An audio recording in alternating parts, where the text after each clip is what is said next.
नमस्कार। फीस बढ़ाने का पूरा अधिकार स्कूल के मैनेजमेंट और उसकी जेब में बैठे जो कमेटी है उसको अधिकार दे दिया गया है। मनीष सिसोदिया जी दिल्ली के स्कूल में जो फीस बढ़ रहा है उसके लिए वो नए कानून जो बनाया गया उनके लिए बता रहे हैं। सुनिए आप लोग। दिल्ली की विधानसभा ने कल एक बहुत खतरनाक कानून पास किया है। ये कानून कहने के लिए बनाया गया है प्राइवेट स्कूलों की फीस पर लगाम लगाने के लिए, लेकिन हकीकत ये है कि इस कानून के बनने के बाद, इस कानून के लागू होने के बाद दिल्ली के सारे प्राइवेट स्कूल मॉन्स्टर की तरह अपने पेरेंट्स का खून चूस सकते हैं। अब उनके ऊपर ना सरकार का शिकंजा रहेगा, उनके ऊपर ना कोर्ट्स का शिकंजा रहेगा। उनको प्राइवेट स्कूलों को खुली छूट दे दी गई है। और शायद इसीलिए 6 महीने पहले जब भारतीय जनता पार्टी की सरकार बनी थी दिल्ली में, दिल्ली के प्राइवेट स्कूल वालों ने लड्डू बांटे थे, क्योंकि पिछले 10 साल से अरविंद केजरीवाल जी ने उनको फीस नहीं बढ़ाने दी थी। और जैसे ही बीजेपी की सरकार आई तो इन्होंने लड्डू बांटे प्राइवेट स्कूल वालों ने कि अब हमारी सरकार आ गई है, हमारी पार्टी की सरकार आ गई है, अब हम खुल के पेरेंट्स को लूट सकते हैं। बात तो बिल्कुल इन्होंने मनमाने तरीके से फीस बढ़ाई। ये तो बात है। भारतीय जनता पार्टी की नई सरकार आते ही पेरेंट्स ने खूब हंगामा किया, पेरेंट्स ने विरोध किया, सड़क पे उतरे, लाठियां खाई, इवन धूप में जाके प्रोटेस्ट करते हुए पेरेंट्स बेहोश तक हुए। प्राइवेट स्कूल वालों ने बाउंसर्स बुलाए, मासूम बच्चों को कमरों में बंद कर दिया जिनके पेरेंट्स विरोध कर रहे थे बढ़ी हुई फीस का। लेकिन भारतीय जनता पार्टी के कानों पे जूं नहीं रहेंगी। क्यों? क्योंकि उनकी तो सरकार बनने पे प्राइवेट स्कूल वाले लड्डू बांट रहे थे। फाइनली भारतीय जनता पार्टी ने दिखावे के लिए नौटंकी की कि हम एक कानून ला रहे हैं प्राइवेट स्कूलों की फीस को रेगुलेट करने के लिए।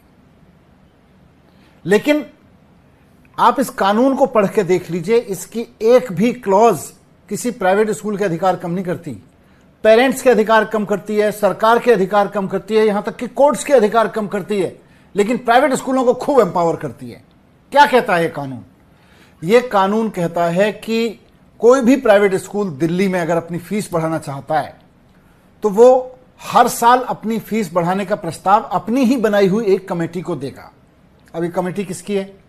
कानून कहता है भारतीय जनता पार्टी का कि प्राइवेट स्कूलों की फीस को रेगुलेट करने का काम, प्राइवेट स्कूल फीस बढ़ा पाएंगे कि नहीं बढ़ा पाएंगे, उसको अप्रूवल देने का काम स्कूल की बनाई हुई एक कमेटी करेगी। इस कमेटी का चेयरमैन होगा स्कूल का मैनेजर। इस कमेटी में मेंबर होंगे स्कूल के प्रिंसिपल, स्कूल के टीचर्स, 3 या 4 टीचर्स। तो इस तरह से 5-6 लोग तो हो गए इस कमेटी में, स्कूल के मैनेजमेंट के लोग। उसके अलावा 5 ऐसे पेरेंट्स जो स्कूल का मैनेजमेंट लगाएगा। तो मतलब कुल मिला के स्कूल की अपनी एक अंदरूनी इन हाउस कमेटी बनेगी, जिसमें मैनेजर, प्रिंसिपल, टीचर्स और कुछ चंद गिने चुने पेरेंट्स जिनको मैनेजमेंट की मेहरबानी पे कमेटी में शामिल किया जाएगा। वो कमेटी मिलकर तय करेगी कि स्कूल की फीस कितनी बढ़ेगी। जितनी मर्जी फीस बढ़ा लो। सबसे खतरनाक बात तो यह है। एक और खतरनाक बात है कि इसके बाद यह कमेटी जब फीस बढ़ाने की इजाजत दे देगी, तो अगर किसी पेरेंट को यह लगता है कि मेरे बच्चे के स्कूल में नाजायज फीस बढ़ा दी गई है, स्कूल ने मनमाने तरीके से फीस बढ़ा दी है, उल्टा सीधा लूटने का काम शुरू कर दिया है, तो उसके पास एक ही चारा है।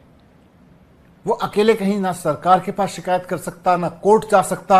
वो केवल और केवल इस कमेटी के पास जाएगा, और कमेटी के पास भी अकेले नहीं जा सकता। उसको अपने ही बच्चे के स्कूल के कम से कम 15% पेरेंट्स के सिग्नेचर कराने पड़ेंगे। उसके बाद वो जा सकता है शिकायत लेके। तो मान लीजिए अगर एक स्कूल में 2000 बच्चे हैं और कुछ पेरेंट्स को अगर लगता है कि भाई स्कूल ने फीस उल्टी सीधी बढ़ा दी है, हर साल मनमानी फीस बढ़ा रहा है, तो वो उसकी शिकायत तभी कर सकेंगे जब स्कूल के कम से कम 300 पेरेंट्स एक लेटर लिख के देंगे कि फीस नाजायज है। मतलब लगभग पेरेंट्स की शिकायत करने के अधिकार छीन लिए। 300 पेरेंट्स इकट्ठे होंगे, फिर वो साइन करेंगे, उसके बाद शिकायत करेंगे। बात तो बिल्कुल सही है। उसके बाद भी कमेटी सुने ना सुने, इनकी मर्जी है। उसके बाद में कुछ नहीं हो सकता। अरविंद केजरीवाल जी जब मुख्यमंत्री थे, इस कानून से पहले दिल्ली में व्यवस्था लागू थी कि किसी भी स्कूल को अगर फीस बढ़ानी है तो उसको सरकार के पास आना पड़ेगा कि जी मेरे खर्चे ज़्यादा बढ़ गए, मैं फीस बढ़ाना चाहता हूँ। दिल्ली सरकार सीएजी के ऑडिटर से, चार्टेड अकाउंटेंट से ऑडिट कराती थी उसकी आमदनी का और उसके खर्चे का, और उसके बाद तय करती थी कि स्कूल को फीस बढ़ाने की अनुमति दी जाएगी कि नहीं दी जाएगी। सरकार की पूरी से थी। एक भी सिंगल पेरेंट भी अगर